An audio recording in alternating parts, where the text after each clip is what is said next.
Scouts Victoria respectfully acknowledges the traditional custodians of the country throughout Victoria where our activities take place today. We pay our respects to elders both past, present and emerging, and continue to recognise and embrace the important continuous history and connection to land and community of Aboriginal and Torres Strait Islanders people. Hi everyone. Our keynote speaker today is Danny Green, the only boxer from Australia to win 4 professional boxing world titles in 3 weight divisions. Danny represented Australia at the Commonwealth Games in '98 and then at the Sydney 2000 Olympic Games. His pro career finished with a record of 36-5 with 28 knockouts, and he ended a 17-year boxing rivalry with Anthony Mundine in 2017 with a points decision going his way. Danny's been a regular on our TV screens for the last 15 years, appearing as a fill-in anchor on the Sunrise program, a guest host on the project, as well as many feature slots on both these programs over the years. It's often said that Danny's heart is as big as his punch. And for the last 5 years, Danny's dedicated himself to a self-funded anti-violence movement called the Coward's Punch campaign. Aimed at preventing senseless and unnecessary attacks on helpless victims, his campaign could leave his biggest enduring legacy. And Danny's story is one of never say die. We're really fortunate to hear from the Green Machine today. Thanks for joining us, Danny. G'day, Jason. Thanks very much for the intro, buddy. I appreciate it, mate. But I'm just a regular cat, mate. Thanks, Danny. We're really grateful for you to join us. Let's hear from you. Thanks very much, pal. Well, I guess it's always difficult. Firstly, g'day to everyone. Hope everyone's well. Hope everyone's doing as good as possible in these kind of bizarre times. I was talking to Michelle and Jason earlier, and we were remarking how the scouts and gymnasiums, which is after I finished boxing or before I finished boxing, I set up to be in the gymnasium industry because it's what I know. It's what I've been doing since I was 12 years old. I'm 49 in a month's time, so I'm getting towards a big 50. So gymnasiums was what I always wanted to, because it's my passion, keeping fit, keeping strong, keeping healthy. So I set them up before I finished boxing, and that's my business today. But we've been through, the scouts and gymnasiums have been through, I guess, a similar journey as far as how hard COVID's hit us, because we are a people-based business. And like scouts, it's obviously face-to-face, people dealing with people and interacting with each other. So it's been really difficult. So I hope you guys all out there, are okay. And if you're not, you all know the drill. Talk to someone. That's the drill. That's the routine. Don't keep it to yourself. Talk to someone. Express how you're feeling, and share your feelings with people that you can trust. And you'll be far better off by talking to someone and letting them know how you feel, and hopefully progressing through this crazy time. I don't know what's going to happen. I wish you had the answer. But I guess today I was going to give you a bit of a snapshot into my career and how I got to where I got to. And we spoke about earlier with Jason and Michelle about resilience and dedication and being mentally tough and physically strong, all those things. I guess I'll just talk about my career, and then hopefully that encapsulates some of those elements that we spoke about that you guys wanted me to touch on.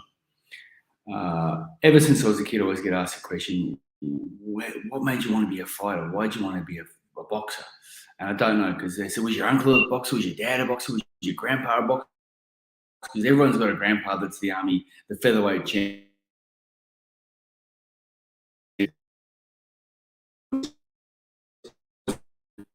Love to watch it.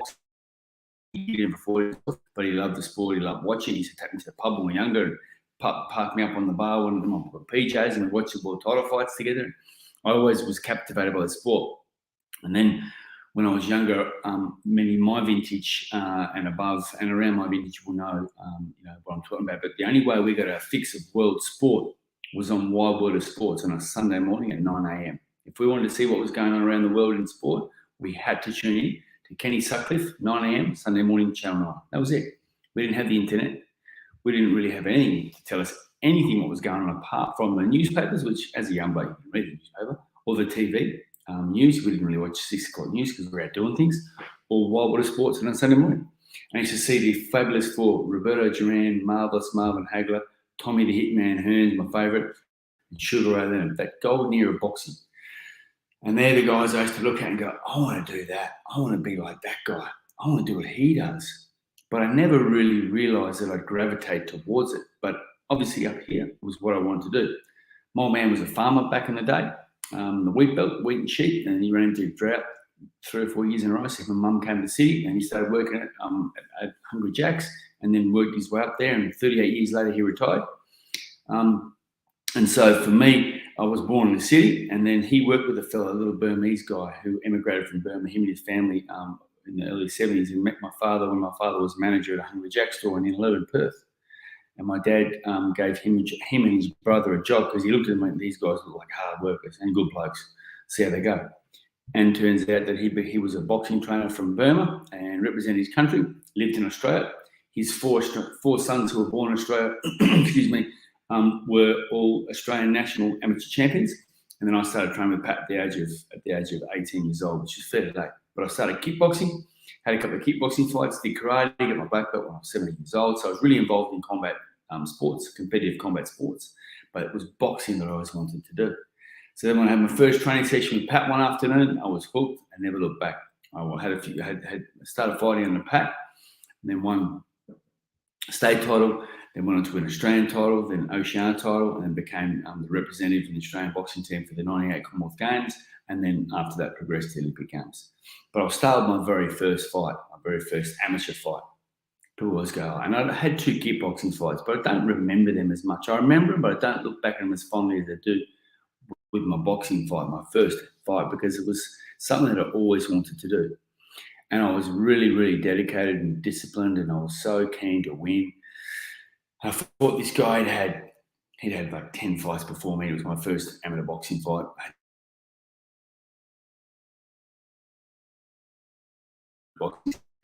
And I was fairly experienced, but the guy who was matching the fight saw me train, saw me sparring with the guy and go, he's pretty good, he'll be okay.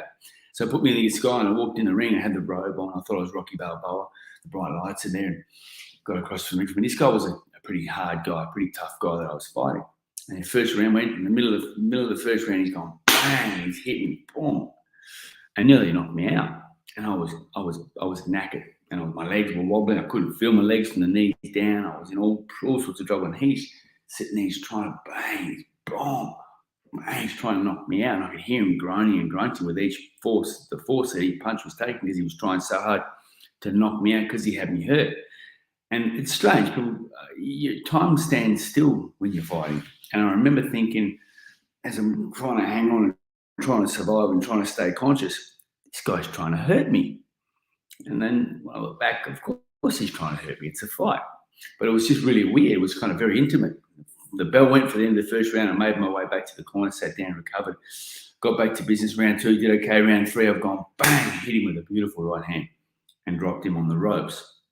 And unfortunately for him, his arm got caught over the 3rd rope and his bum parked on the 2nd rope, so he couldn't go down. He would have gone down and was out, but he couldn't go down. And because I was pretty intent on winning, I've hit him with a shot, and I just kept going, bang, bang, boom, boom, and the referee couldn't get me off. Eventually, the referee peeled me off him. And I won by KO, and it was the most immense feeling. I remember just feeling so elated, and all that hard work and sacrifice, all the injuries I've been through up to that point, which seemed like a lot back then, but really throughout my career, they were nothing. But I was so joyous and full of jubilation. But I wasn't trying to hurt the guy. It wasn't like people say, "Oh, do you like hurting people?" I was like, no, I don't like hurting people. It wasn't about hurting him. I didn't want to hurt him. I don't want to hurt any of my opponents. And most people who make it to the top of fighting, who become a top-line fighter in combat sport, their intent isn't to do it because they want to hurt people. It's because they love the competition. They love competing and pitting themselves against someone else. And there's so much work and effort and training and homework and studying and sacrifice and hard work that goes into a victory. So this victory was no different. And I remember walking out of the ring and these old boxing guys were going, "Oh, that guy there, what a tough nut he is, what a great finisher he is. He got a future." What they didn't realise is I was just stepped in on that guy and started pounding away on him because I was so afraid in case he came back and did the same to me. So I was able to win my first fight by KO.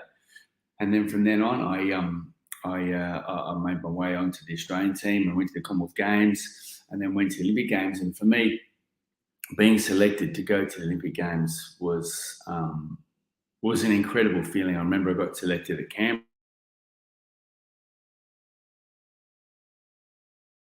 Nina, who I've been with since I was 21, and my good mate, he was with me. And to win that tournament, to get selected to then be on the Australian Olympic team was a moment that I'll never forget. It was in Canberra at the Australian Institute of Sport, where I'd spent a long time with the Australian team in scholarships and camps, boxing and training and fighting out there, and we travel around the world fighting. And I remember thinking, and to all the kids out there, I tell the kids and people anyway, don't let anyone tell you that you can't do something. Don't let anyone tell you that you can't achieve anything. Because I remember people would say that all the time. Oh, you're probably not going to make it, mate. Or you'd hear whispers. Oh, he's no good. He's not fast enough. He's not this. He's not that. And this is coming from people who'd never laced their glove up in their entire life. They'd never done the sport. So why would I listen to these bozos? I call them dream killers. It's not my word. It's Mr. T. If you ever want a motivation video, look up Mr. T from the A-Team back in the day. He's on those Snickers ads. The young kids only remember the Snickers ads, but people my vintage remember Mr. T from Rocky 3 and from the show The A-Team. He's got a great video. It's called Dream Killers. So Google YouTube and go on there and say Mr. T Dream Killers. And he talks about never letting, especially to the kids, young kids, never letting anyone ruin your dreams or your aspirations by coming down on you and telling you that you can't do it, that you're not good enough. No way. Don't listen to those bozos. They're envious. They're bitter in their own life, or they don't have the motivation and the balls to go and do what you want to do, what they want to do. So they take the easy road and then tell everyone else you can't do it to try and bring them down to their level. Don't listen to them people. Go out and do whatever you need to do, whatever you want to do, but you have to do it with vigor. You have to do it with dedication. You have to do it with discipline, and you have to go without. You have to sacrifice things if you want to achieve anything. So for me, I knew that early on in my career that I was a decent puncher, I was a decent fighter. And to this day, that man, Patrick De Valera's, who was my first boxing coach, who taught me, and I credit him with teaching me the basic fundamentals to give me the platform to be able to go on to become a world champion, Olympian, and a world champion. But he was my trainer for about 4 or 5 years. But I always kept in touch, and we're very close. So close, in fact, that he was considered, one of my dad's best mates. And he was holding my father's hand when he took his last breath. We were all in the same room with my father, and Pat was the only other person in there with my father, holding his hand when he passed away. So that's how close I am with that man to this day, because I love the man. He gave me so much to be able to make a life for myself, doing something that I love doing, and something that he was so good at, and showed me what he knew and taught me what he knew, and enabled me to go out and make a life for myself. So a strong message I urge people: if you have learned something and you know something really valuable that's been great for your life, pass those tools on, pass them on to other people, so then everyone. So when I went to the big games, being in Sydney in 2000, the country was buzzing. Anyone who remembers that time, the young crew might not know. If you're 18, you probably wouldn't remember being 3 years old. Or hang on, when was it? Sorry, you wouldn't even be alive. That's how good my maths are. That's the perils of boxing, people. But yeah, the country was buzzing, and it was electric. And to be a part of it on the Australian team was just amazing. I remember my first fight. I fought a guy called Laudalino Barros. He was a young, tough Brazilian kid, and I put him away in the 4th round. And not many Australian fighters win fights at the Olympic Games. We're not a very strong nation in amateur boxing because we just don't have the experience. So for us to anyone on the Australian team to win a fight was a big deal. So I won my first fight. I put him away in the 4th round, and it was just a magic experience. The next fight, I drew the world champion. He was the current world champion from Russia. His name was Alexander the Beast Lebziak. He was very well known. It was his 3rd Olympic Games. He was a current world champion, and he was a favourite to win the gold medal. And lo and behold, I drew him in the second fight, just by chance. So I knew if I beat my guy from Brazil and he beat his guy from Senegal in Africa, who was his first fight, we'd meet in the next fight. And I'd have to win against him to continue going on. So it was a very, very tough draw. But a lot of the guys were like, oh, I wouldn't want to do that. The guys would tell me, oh, that sucks. You got the worst guy ever. I'm like, nah, I got the best guy. I've got the best guy here. I'm fighting the best guy. That's who I want to fight. Because if I'm going to win a gold medal, I've got to beat this guy regardless. No one gave me a hope to win a gold medal or win a fight even. And I was realistic. I didn't think I was going to win a gold medal, but I thought I could get in the bronze medal in this division. I could do okay and get a bronze. First fight, so won that. Second fight in the change rooms. And this guy, Lebziak, was a tank sergeant in the Russian military and was up until 1 year ago. He retired from the military only 1 year ago. So he's a very well-known, very well-regarded person who's a legend in the sport of boxing. I had him first fight. And we get across in the change rooms and we're doing our warm-ups. And he was a tank sergeant. And next door was his rooms, the change rooms, and there was only a thin partition wall separating us. And our rooms here, our change rooms here. And our coach back then was a German guy, an old East German guy called Bodo Andreas, very strict disciplinarian, which I liked. I liked doing the hard work. I liked the discipline because I was there to win fights. I was there to compete. I was there to be a fighter, not to have the younger guys in the team. One was 18, 19, 20 years old. They were younger. I don't think they actually took full advantage of the opportunity they had. They were just, I think once they got selected, and this is not discrediting them, they were just younger and didn't quite get it. Whereas I was a bit older, I was 20.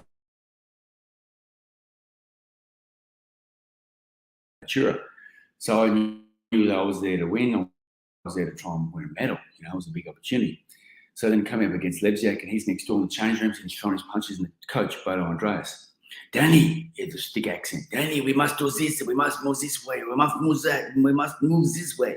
You must implement these tactics. All very technical for a guy next door. And as he's throwing punches, we could hear the guy next door in the room next to us throwing punches. Bang, bang, bang. And every time he landed a shot, my coach's eyes would go, because he could hear the power next door. And he said to me, we must move this way. I said, Coach, why don't you just go out there and throw bombs at this bloke and see how we go? And Coach goes, I think that's a good idea. Anyway, that was it. Like, okay, no worries, we're going. And then when we're about to leave the change rooms, the people from the TV from Channel 7 came in and they said, right, what song do you want to walk out to? And we'd never had the chance. As amateur fighters, you don't get the chance to walk out to a song. You walk out to the ring, you get the ring, you do your fighting, win, lose, draw, get out, next guys get in. Fight out. Whereas professional boxing is a bit different. You have all the Hollywood, the showbiz, the music, the dancing girls, the card girls, the ring announcers, everything. It's full on. So this time we had the chance to play music, or play a song. I thought, and the fight was at Darling Harbour.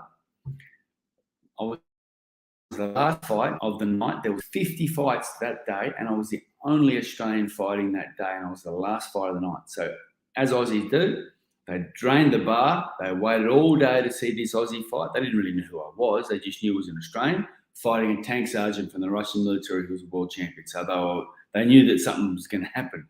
Either way, there was going to be action. So it was a big momentum, a big occasion. I thought, how do I get this crowd on my side? And all the young guys were choosing heavy metal, rock and roll, rap, all these hardcore songs, cool songs to train to, but not great songs to get the emotion pumping in a crowd that's waiting for an Aussie to fight. So I thought, what song? I'll choose Men at Work's Land Down Under. And all the young guys in the team looked at me like, what the hell is that song, you poxy old kook? And they're like, oh, no worries. Oh, maybe chosen on one, but no, this will get them pumping. So when the doors kicked open, eventually about 10 minutes later, and the song kicked in, the whole roof of Darling Harbour nearly lifted off. It was amazing. I couldn't believe it. I looked around the boys. I said, not a bad choice there, boys. So I walked out to the ring and the crowd was just pumping, and I'll never forget it. Got in the ring and there was Lebziak standing across me, and he got a head like a robber dog. Very, very hard-looking man. No emotion. He's so experienced. He could do this in his sleep. So we get out there, and I'm thinking, I've got nothing to lose here. I'm in against the best fighter here. He's a world champion. No one's giving me a chance. I'm going to go out there and have a go. Went there, in the first minute of the fight, I've gone,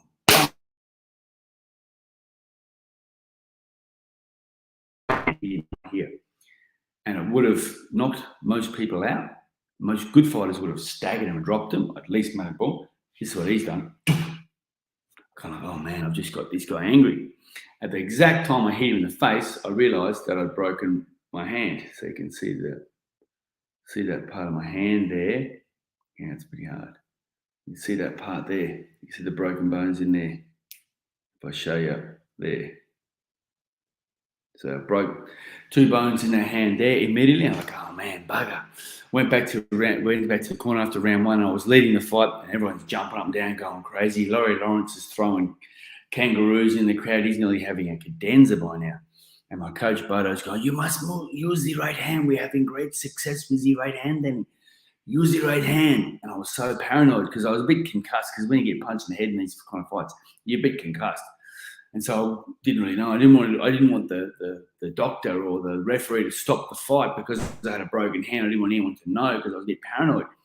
So I was like, no, I'm not telling anyone. So I got up, and when I got out of the corner, I whispered on coach's ear, said, I've broke my right hand, coach.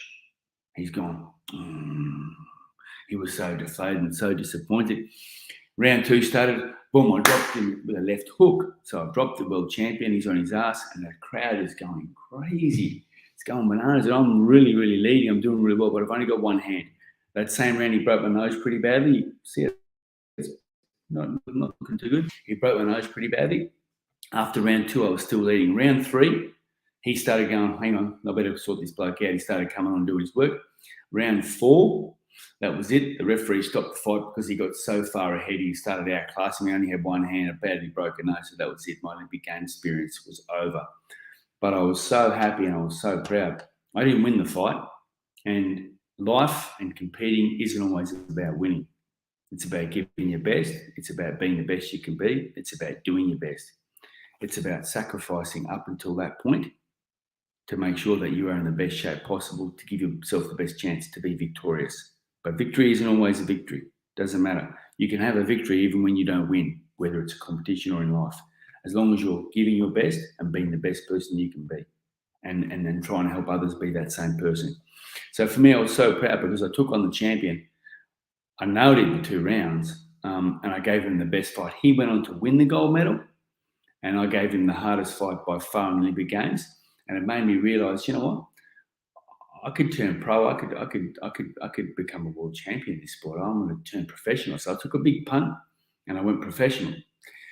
And before I left, as I left the boxing ring, my father, who was very close to my father, I was very, very lucky to have a very, very close relationship with my father, and I considered him my best mate. And he travelled all around to see me fight. And he was old school. He was an old boy. Do this, do that. He was very quiet. He was just by my side. He was behind me. He was when I'm in front of him, by my side. And it gave me great confidence knowing my old man was my supporter. And when I left the ring, I walked out, and I saw him by chance. He said, come here. I went over and I gave him a big hug, and I just started crying.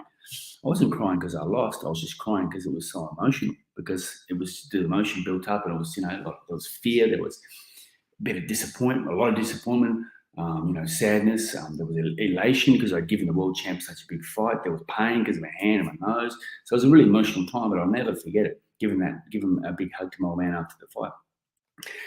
Before I left the Olympic Village, I think it was about a day and a half later, 2 days later, I got a bang on the door and jumped out of bed, and Justin Kane, our bantamweight in the team, goes, Granny, Muhammad Ali's down the food hall, quick, let's go. So I quickly threw some clothes on, grabbed my little Hanimex camera that I got from the chemist 2 days before that you guys wouldn't even know about, many of you, but epoxy little camera you got to rewind on and click.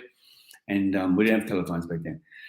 Not mobile phones anyway. So I ran in the food hall, and there was a massive sea of people, massive sea. Like the food hall had to house at any given time, potentially if it could, had to house 12,000 people. So you imagine a food hall that big. It was like a couple of footy fields.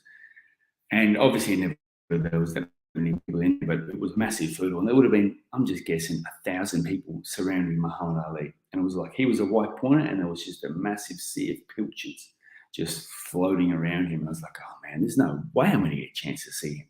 Damn, I'm heading back, boys. And as soon as I turned around, I literally bumped into the Special Patrol Group, which is like the TAG, the Special Patrol Group, the Special Forces of Police, who were at the village, monitoring the village for terrorism, etc. And they were man the village. And over the last 2 weeks before that, in the village, we'd got to know them. The boxing team had got to know them, because the boxing team, we were low profile. No one really cared about what we were doing. No one really knew us. The runners, the swimmers, the track and field guys. They were the guys with the big profiles, Kathy Freeman's, etc., the legends. We were just the boxers. So we weren't given much. But we'd always talk to these blokes because we'd engage with them. G'day, fellas, how you going? Invite them in for a power up. try and get a photo with their guns. Never worked. But we got to know him over the 2 weeks because, we're just knockabouts. And it worked in my favour because I bumped into he was the commander of the whole village. And I got to know him, and I don't remember his name, but he knew who I was. And I knew him by face. Bang, he says, "Go, mate." He goes, "Where you going?" I said, "I was going to get a photo of Ali, but it's too busy. I'm going to head back." And he grabbed me by the scruff of my shirt, marched me down to the front of the line. And he goes, "An Australian fighter can't get a photo with Ali. No one can." He marched me and he put me right in front of everyone. And I felt so bad.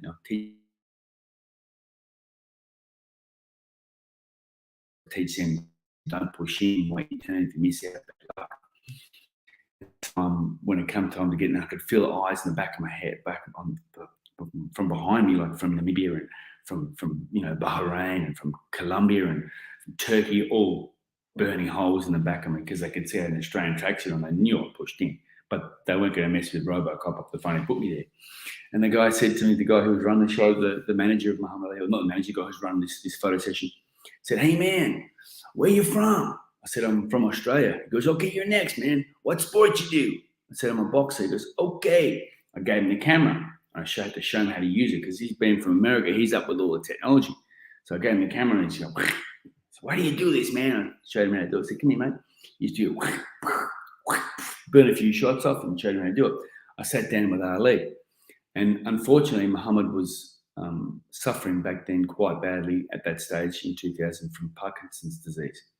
So he had a big, dark pair of wraparound sunglasses on, and no one could see his eyes really. It was a really big pair of glasses.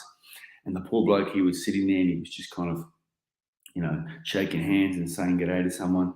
And it was kind of, a bit awkward because he couldn't really say much. But at this stage, the guy came up to us and he said, "Hey, Muhammad, this guy's a boxer from Australia." And with that, Ali took his sunglasses off. The poor guy was shaking quite a bit, put his arm around my shoulder and put his hand up to my face. He snarled and started growling at me a little bit. And I didn't know what to do. And I could see his eyes. He knew what was going on. He was vivid. He was very clear and very lucid, but unfortunately, the Parkinson's wasn't enabling him to communicate verbally. But he was sharp.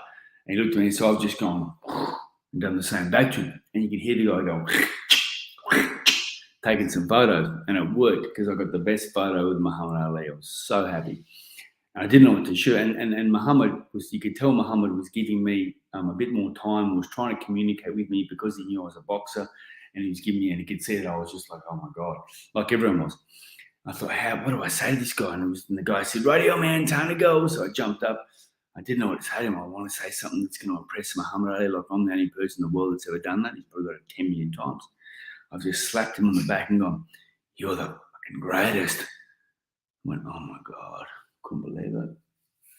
Walked off, walked away. I'm all embarrassed, thinking, oh my God, my cheeks are going. I'm thinking, you idiot. You just sat down with a legend and all we could do was swear at the bloke. Are you mad? I turned around and looked at him and he was kicking back in his chair. He was kind of just looking at me and his eyes going, "It's okay, son. And yes, I am the fucking greatest." And that was my Muhammad Ali story. That was my Olympic Games story. That was my amateur career over. And so then I went turned professional, moved over to Sydney. Moved over there with my then girlfriend, Nina, who's now my wife, and we basically had a baby within a year of being there.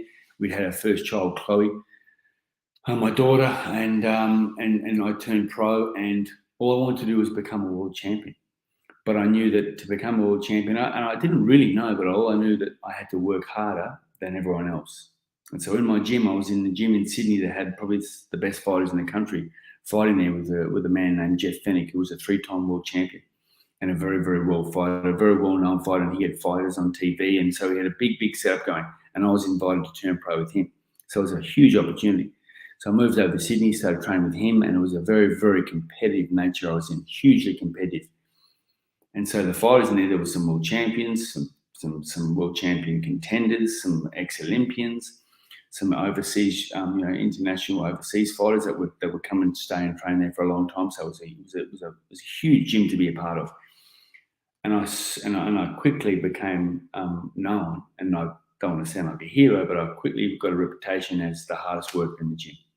And I knew that being the hardest worker in the gym was going to hold me in good stead to be a world champion. If I was to be particularly go into that gym, and then get a reputation as the hardest trainer and the hardest worker in that gym was something I'm very proud of, because there was some elite fighters and some very hardworking men in there, and there's some very, very tough, strong men. And to be kind of at the top of that tree was something that I'm real proud of and look back. And that's why I was able to win world championships. It's because of my work ethic. I realized that no matter what, because I was always going to have injuries because I'm in a contact sport. I've broken my nose. You can see this horrible looking thing. It's been broken that I know of through x-ray 10 times. I've fractured both my orbitals, sometimes multiple times.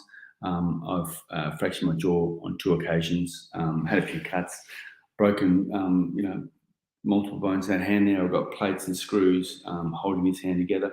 Broken ribs, dislocated and broken ribs 5 or 8 times over the career of over spanning nearly 30 years, and broke 2 bones in my back. So I've had countless career-ending injuries, but I never stopped. I always persevered.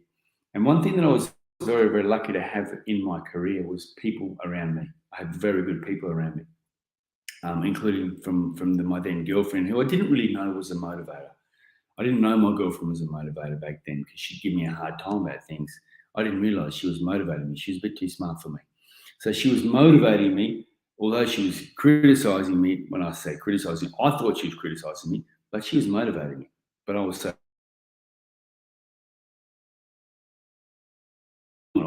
be victorious that I didn't realize. I look back now and have so much gratitude for the fact that she did motivate me along. I had my father, I had a good team around me, I had some really close friends. So I was very, very blessed and very fortunate. And that's one thing my dad, the number one thing my old man left me with, the number one, people ask, what's the number one thing, the best thing someone's ever told you? And it was surround yourself with good people. That was something that my old man told me, surround yourself with good people. So I was very, very blessed to be able to do that. And to this day, I've still got the same mates I had before I went away, before I went fighting, before I became world champion, all that jazz, all that stuff. Doesn't mean much. What's real is what we have now. And I'm very fortunate that I've still got those friends. I've still got my family that I'm still close with. And all the same people that I've been a part of my life before I fought is my life now. But it was the thing that I had around me was good people. So I was able to be very, very held, very grounded. Because of that association with good people. And I imagine with scouts, it's exactly the same. You guys are volunteers. You guys do an incredible job. Volunteering. Some people, and Jason alluded to it before, that some people give up to volunteer up to 15 to 18 hours a week of their time. That's an incredible thing, and I do know a little bit about that because of my Cow Punch campaign and the countless hours I've put in the community in the last 20 years, being in the public eye, having a profile in the public. People often daily approach you multiple times daily to do things, to be a part of this, to be a part of it. You can't do it all. But to the people out there in the scouts, I know that there are so many people who give up so much of their time, so much of their family time and their resources as well to help others be better, to help others achieve things that they want to achieve, to improve their own lives, especially young people, especially the more mature people, the more distinguished people, I like to say, the more mature people who are helping and guide the younger generation to be better is only helping this world. So for you guys out there, I commend you and congratulate you on the amazing job that you all do, giving your time and being so selfless to others in the community. But that was one thing, helping others, surrounding myself with good people. So I turned pro, and I want to be a world champion. I went 16-0, all my fights, 16 fights, 16 wins, 16 knockouts. I got the opportunity to fight for a world title over in Germany, for the WBC super middleweight world title against the champion Marcus Bayer. I won't go into it too much because I'm rambling, but I won the fight, 5th round. When I say I won the fight, I dropped in round 1, dropped in round 2, demolished him throughout the 5 rounds, and then in the 5th round, near the end of the round, I threw a punch, bang, we clashed heads. He was cut very, very badly across this eye here, and when we clashed heads, my head only just hit him, just touched him here. You can see the whole world could see it. It was a terrible decision, and they disqualified me. And I was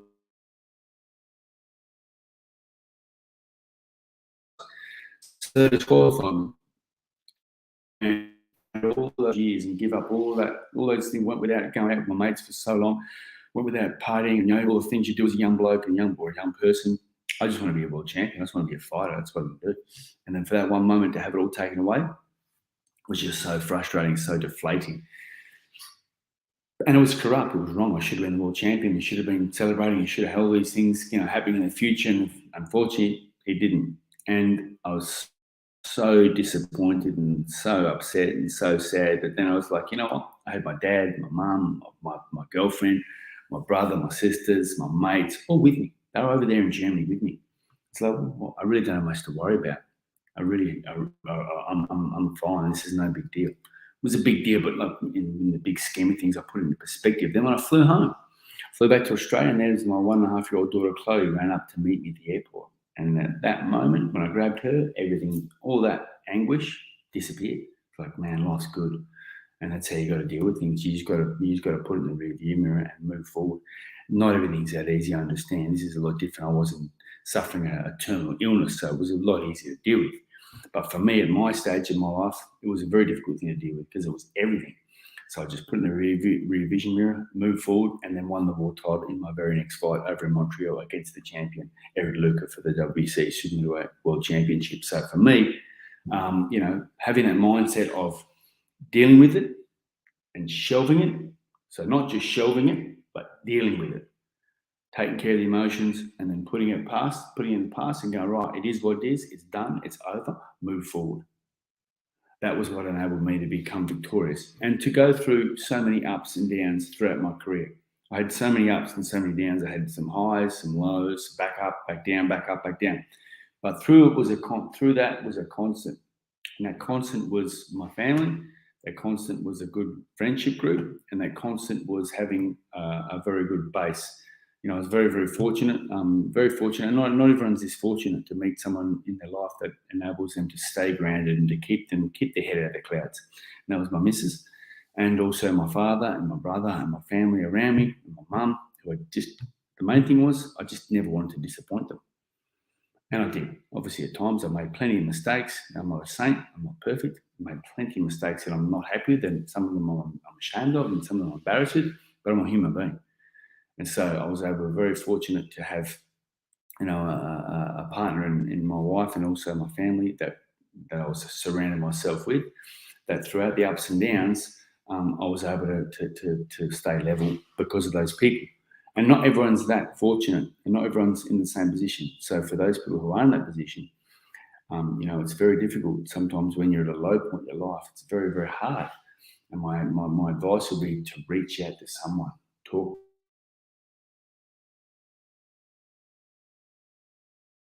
handshake feels weird because it will make a big difference.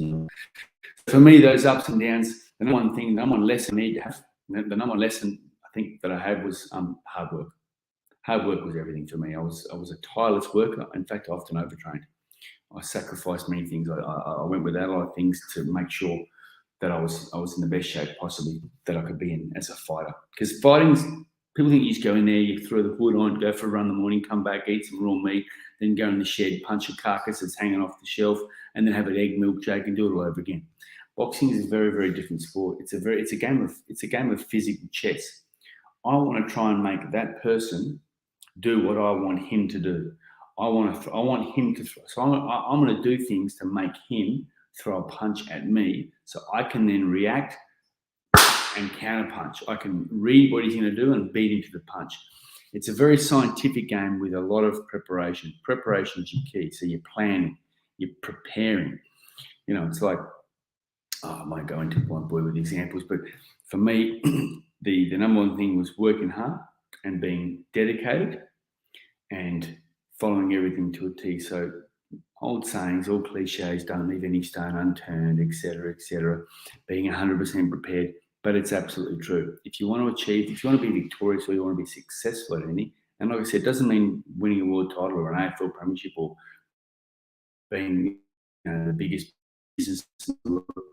If winning something is as simple as getting out of bed and going to work and coming home with a smile on your face, if that's your victory, that's fantastic. Then you've got to work on achieving that every single day. And that's a victory, because everyone's victories are different. It doesn't matter how big or small they seem in the world. If it's big in your world, then it's a big victory. So for me, just the number one thing was the working hard, the sacrificing, the dedication, the discipline. It all requires, for me, the sport of boxing was one of the toughest sports, I could think of. There's many, many tough sports, but the hardest part about boxing for me was the loneliness inside that ring and being on your own, because I always liked to be surrounded by mates and have people around me. But once you get in there, it wasn't the hardest thing, it was the most important thing about being alone and being on your own and being in your mind. Because my mind was always racing, I was always thinking of things. And so having quiet time for me. So my meditation is putting on loud music and going into my gym at home and punching the bags and going and sweating and going hard and going looking like a man possessed for an hour with blaring music. That's my meditation. That's where I zone out and tune out. So for me, when I have to try and when I get in a boxing ring and a massive stadium, sometimes there's 30, 40,000 people in a stadium going crazy and they're screaming for you or at you, to try and zone in.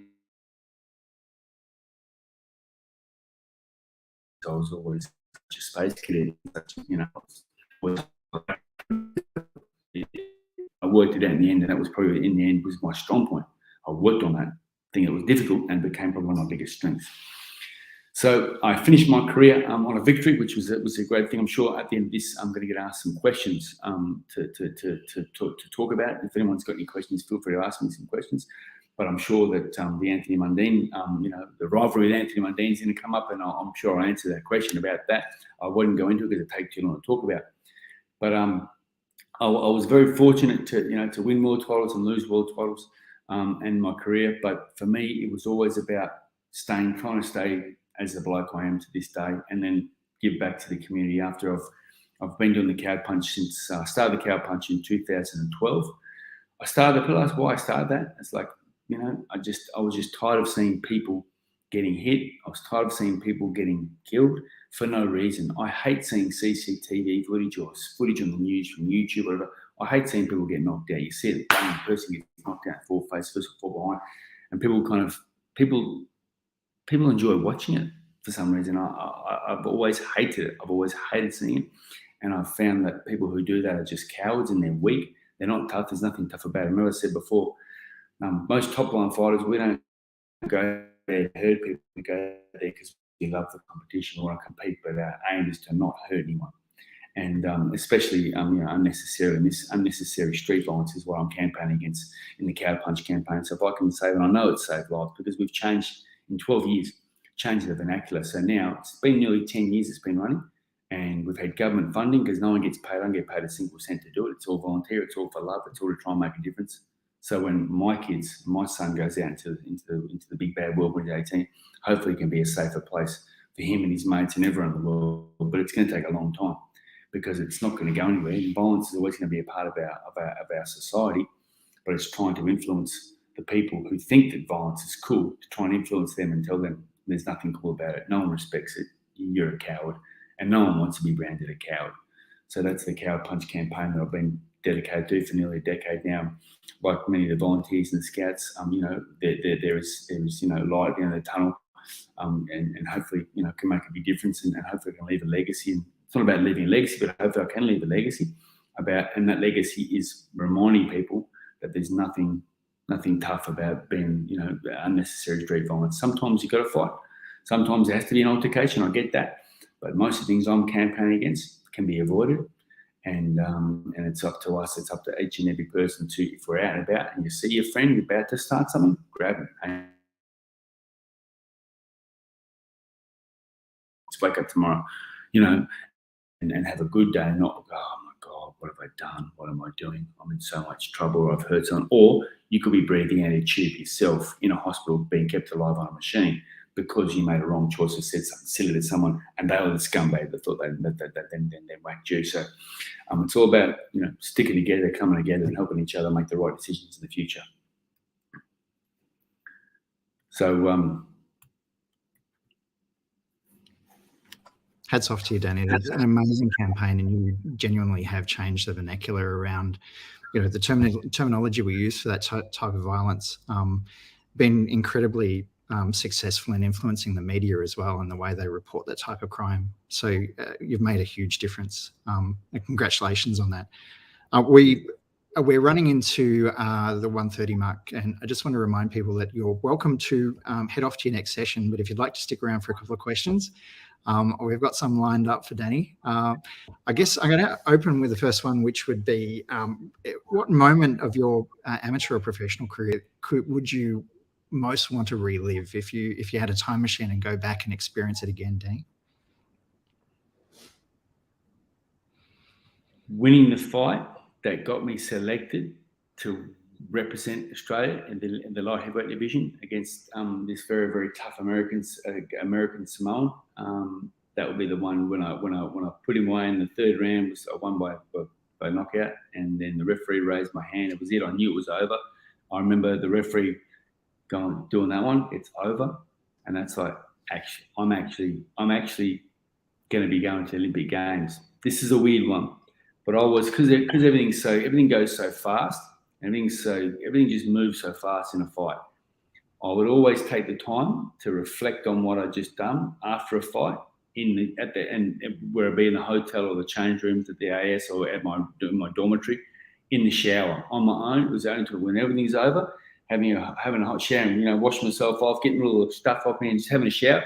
That would be the time that I would spend and reflect and go, and to myself and go, man, we all talk to ourselves, and I'd be talking to myself going, far out, I'm going to the Olympic Games. It'd be that moment when when the referee did that, and then in the shower going, holy heck, I'm going to the Olympic Games. It was such a magic experience. I get it, fuzzy, warm and fuzzy talking about it. That's amazing. I guess we talked a little bit about how you motivated yourself, but a big question that we've heard a couple of times in our chat is around, how do you convince yourself to keep going when you've had some adversity or you've had a loss or things haven't gone the way you planned?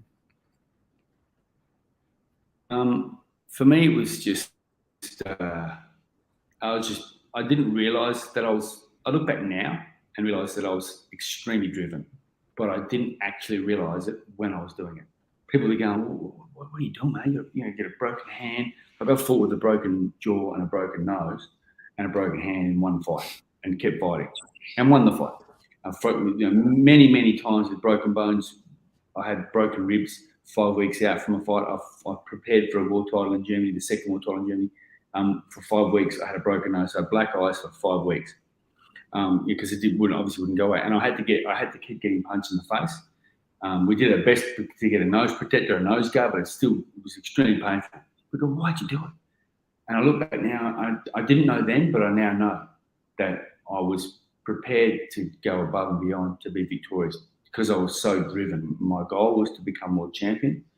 I'd always wanted to be a professional world champion. I wanted to be a fighter when I was young, and so those feelings just carried through. So no matter what happened, I always persevered and kept going. And it was just, I guess, I don't know why. I can't tell you the reason why. It was just internally, I was just so driven to win. And to not win, become a world champion boxer. It was so important to me. So I would do whatever it took to continue to keep going to be victorious. And I tell everyone when I do talk, it's really difficult talking on a Zoom because I can't see the audience. I can't, talk to someone. I can't, when you're talking in person like you guys, you're about people. When you see people, everything's different. When you're talking to someone, you get a different feeling. You can feel the vibe in the room. You make eye contact with people. You can see a smile or a smirk or a sigh, whatever. So it's difficult. So sorry if it's maybe been a bit bland, but I tell people all the time, if you want something enough, nothing will stop you. Nothing and no one will stop you doing what you want to do, as long as it's good. Great message, Danny. Thank you. Then talking about when you transitioned from your professional career into retirement, what was that like for you? How did the days change and how did you adjust to that?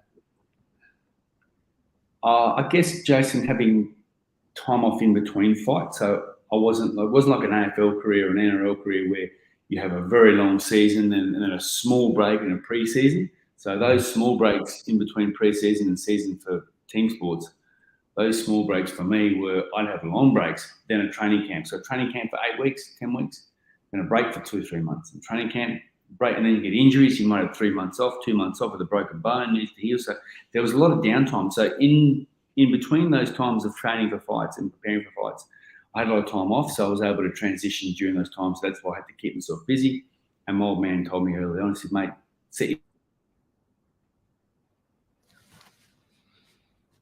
you don't know what's going to happen in boxing.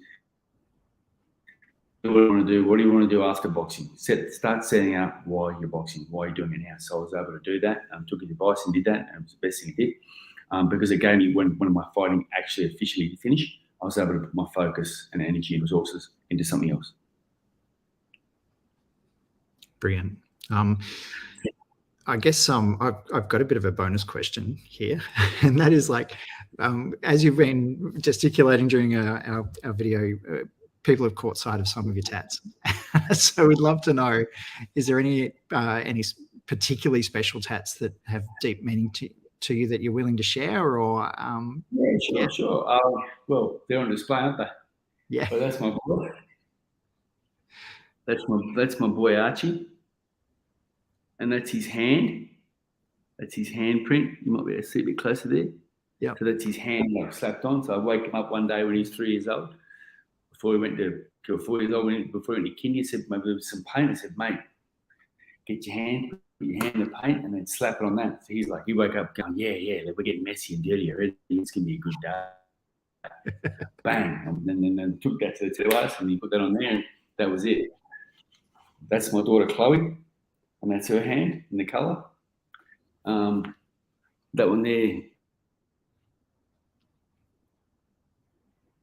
after my last fight.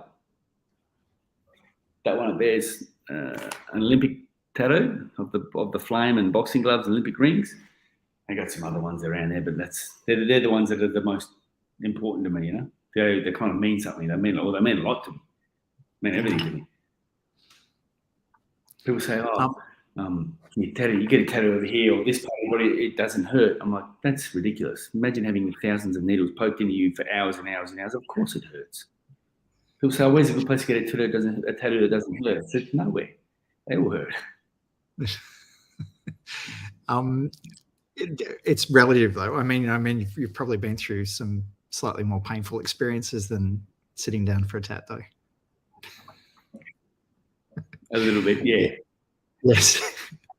Okay, another question. So with the intensity that you bring to your life and the passion that you've got for your work and the campaigning that you do, like, what do you do to mentally switch off? What helps you unwind and turn off and zen out? Surfing. So I love my surfing, mate. And for me, it's, training and surfing. So training hard and surfing is my way that I meditate. Like I said, I meditate training. So if I'm working hard, and I don't look, I'm actually having fun because I'm sweating and I'm under duress, physical, and it's really hard work. That's when I zone out.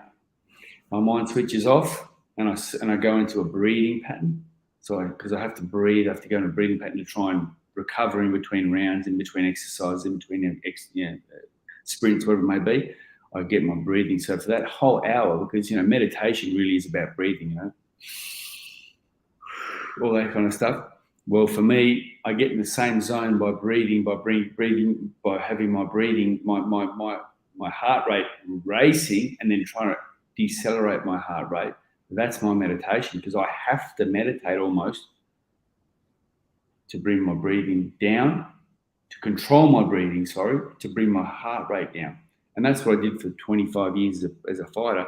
My aim is, when I sit down the stool, I've got like 45, 50 seconds by the time I get up and the bell goes again to bring my heart rate down, to recover, so I can then go back out in the next round and perform at optimum level.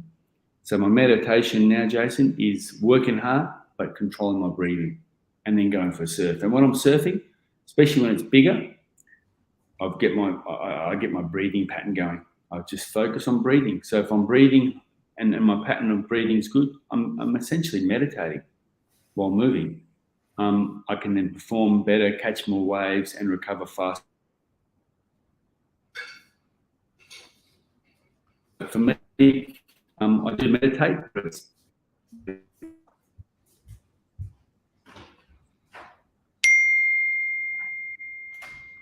Okay, I think we've just got a little bit of an internet issue there, Danny. So we'll probably we've got you now, yeah. So we'll probably end it now. And thank you so much. That was an incredible story you've shared with us today. Amazing. I felt like I was there in the meal hall watching you approach and stand next to Muhammad Ali. Incredible story. There's so many messages we can take away from your stories today. There's a lot of parallels in that I'm sure our audience will draw. So thank you so much. It's been an incredible hour or so that we've spent with you, and good luck with the future. Thanks very much, Jason, and to everyone out there, all the best. Stay safe and have a fantastic weekend, everyone. All the best. Cheers, Danny. Thanks, everyone.